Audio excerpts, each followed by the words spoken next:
علامات نبوة الرسول صلى الله عليه وسلم بدأت من ميلاده.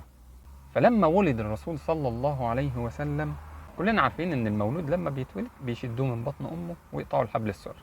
الرسول صلى الله عليه وسلم خرج من بطن امه معتمدا على يديه مقطوع الحبل السري، وولد مختونا، واول ما خرج رفع رأسه الى السماء.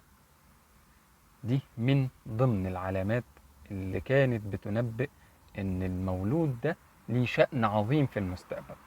من العلامات برضو اللي حصلت انه ارتج ايوان كسرى. كسرى ملك الفرس، الفرس اللي هم ايران اعتقد دلوقتي. ملك الفرس في الوقت ده كان بيقال له كسرى، لقبه كسرى. قصر كسرى في الوقت اللي اتولد فيه الرسول صلى الله عليه وسلم حصل فيه زلزال، وقعت منه 14 بلكونة. ولما سأل كسرى عن ايه اللي حصل، افادوه الكهنة ان ده وقت ميلاد نبي، وان هو كده قرب. طب وال 14 بلكونة اللي وقعوا دول ليهم تفسير؟ قالوا له يبقى من حكم فارس 14 ملك. فكسرى في الوقت ده قال 14 ملك ده وقت طويل، فلما مات في 4 سنين حكم 10.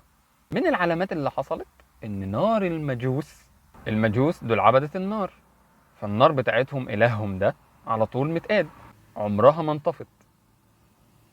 لما اتولد الرسول صلى الله عليه وسلم انطفأت نار المجوس. فدي من بعض العلامات اللي حصلت وقت ميلاد الرسول صلى الله عليه وسلم تنبئ بقدوم آخر الأنبياء وخاتم الأنبياء سيدنا محمد صلى الله عليه وسلم.